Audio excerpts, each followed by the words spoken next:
He growled the moment I stepped into the cage. Not loud. Just low enough to warn me, and just long enough to tell me, do not touch the collar. His eyes were wide, not aggressive, but wary. He was not afraid of me. He was afraid of what I might try to remove. I had seen dogs like this before, survivors. Silent, scarred.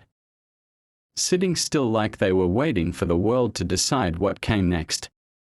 But this one was different. He had been pulled from the wreckage of a house fire. Covered in soot. Limbs shaking but not collapsing. He had not barked once. We called him Ash. It seemed fitting. He was found in the ashes and he carried their weight in his silence. At the shelter, no one could get close enough to touch the collar. He would flinch, growl, and pull away. It was not about pain. It was something else. Like the collar meant more than just identification.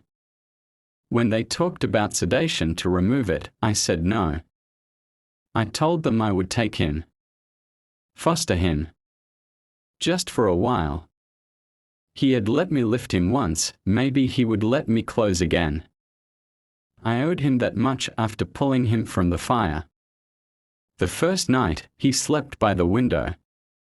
He watched the street like he expected someone to come for him. He ate only when the room was empty. He drank when the lights were off. And every time I walked near, he stayed perfectly still. Except for the faint growl when my hand moved near his neck. There was something sacred about that collar. It was old, scorched on one side and tied around his fur. No tag, no name. Just metal, blackened and quiet. I stopped trying to reach for it. Instead, I sat across from him and waited. Day after day. Silence after silence. After a week, I gave him a bath. Not because he needed one, but because I wanted to give him a chance to feel clean. He tolerated it. No growl this time. Just stillness. As I rubbed the towel along his neck, I caught a glimpse of something. A shimmer beneath the soot. A faint mark burned into the collar. I dried him off and turned on my flashlight. I held the collar just barely, not enough to set him off. I saw it again. A mark. I reached for a piece of charcoal from my gear bag. Gently rubbed it across the metal. And slowly, letters began to appear. Etched deep and darkened by fire. It said, "He saved her. Please protect him." I read it twice, then a third time. Ash sat still, watching me. Not growling now. Just watching. It was the first time I felt he trusted me with more than just space. He was giving me the story without saying a word. I looked into the records from the fire. The house had belonged to a woman named Cora Sanders. Single mother. No pets listed. She died in the fire. The report said she was found near the back door, shielding something with her body. That something was her daughter. The girl survived. 5 years old. Taken into protective care. No mention of a dog. No collar. No rescue report for him. But he had been there. That much was clear. He had stayed until the flames gave no more room. He had waited by the body of someone who meant everything to him. I started making calls. Foster care agencies. Caseworkers. I told them I was searching for a missing family member. In some way, I was. I told them I had something that belonged to the girl. Her protector. Her guardian. Her last connection to the mother she lost. Most people hung up. Some took messages. Only one called back. A family in the next county had taken in the girl. They said she was quiet. Did not like loud sounds. Did not speak of the fire. But she liked to draw. And every picture she made had the same thing in it. A black and brown dog with a shiny collar. I was determined to meet the family who cared for the little girl. I drove to their quiet neighborhood, heart pounding like a drum. Each step drawing me nearer to the truth behind Ash and the mysterious inscription on his collar. Every mile filled me with quiet resolve. I rang the doorbell and was greeted by a kind-faced woman who introduced herself as Mrs. Thompson. She welcomed me with gentle caution and listened intently as I recounted the tale of Ash and the burned message that had captured my heart. Her eyes filled with quiet sorrow. Mrs. Thompson led me into a living room, adorned with drawings and cherished photographs. In one faded frame, I saw the little girl with soft eyes and a gentle smile. Her loyal dog Ash faithfully at her side. I sensed an unspoken connection that transcended words. I was granted permission to speak with the little girl, whose quiet demeanor belied deep emotions. With a soft, measured voice, she explained that Ash was her constant guardian, a silent protector who provided comfort when the world felt cold and uncertain. The girl described how her drawings always featured a gleaming collar on Ash, one that shone like a beacon in the darkness. She explained that the collar reminded her of promises made long ago, when love enveloped her world and life felt whole and safe. I listened intently, feeling every word as if it were spoken by my own heart. The story of the burned inscription on his collar had unfolded into a saga of loss, enduring loyalty, and healing that bridged the chasm of despair with tender hope and remembrance. As the afternoon waned, I spent time with Mrs. Thompson and the little girl, learning more about the past.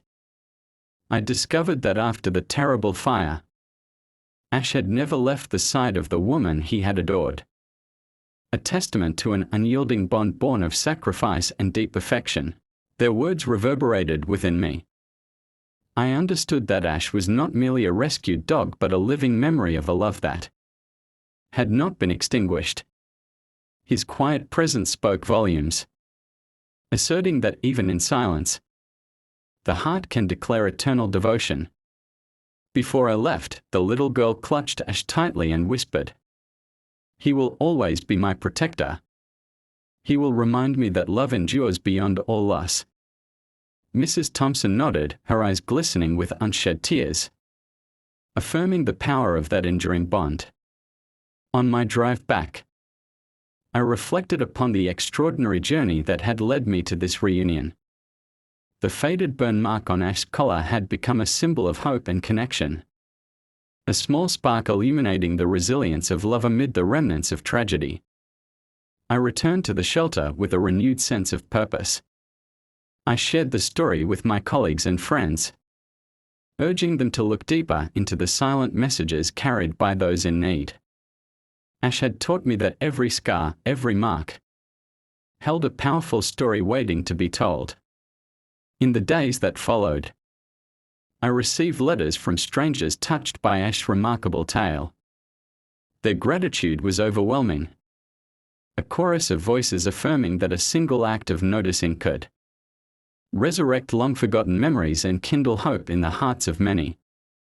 I stood by a hospital window one cold evening, watching the city lights twinkle like distant stars across the dark sky. My thoughts drifted to Ash, to the little girl, and to the promise that had bound them. In that quiet moment, I realized that rescuing was more than saving lives, it was about honoring memories. The journey continued, unfolding slowly like a cherished story passed down through generations. I carried Ash's tale in my heart, a testament to courage, compassion, and the unbreakable bond between a child and her devoted guardian. And as I drove into the night, I vowed to protect every soul in need. 1 week later, I received a letter in the mail, The envelope was soft pink, the kind a child might choose. Inside was a folded piece of paper drawn with colored pencils. There was a house, a blue sky, a girl.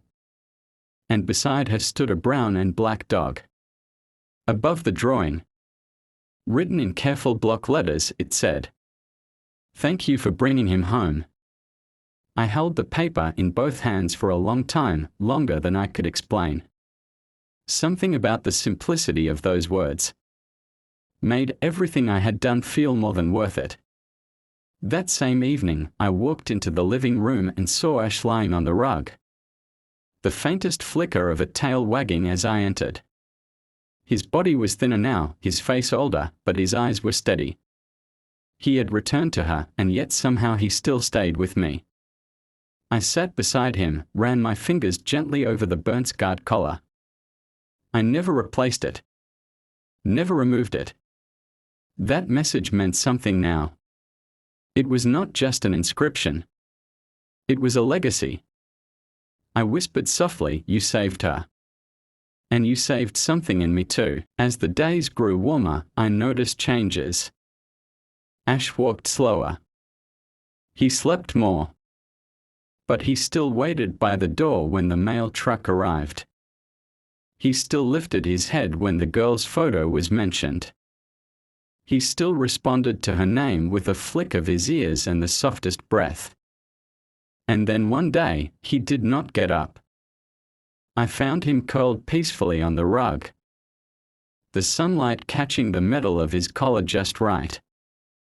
It glowed faintly, like embers from a fire long cooled, still carrying warmth. I knelt beside him, tears falling without shame. I buried him beneath a tree in my backyard, wrapped in a soft blanket, his collar resting on his chest. I marked the spot with a stone, carved with the same words that had started it all. He saved her.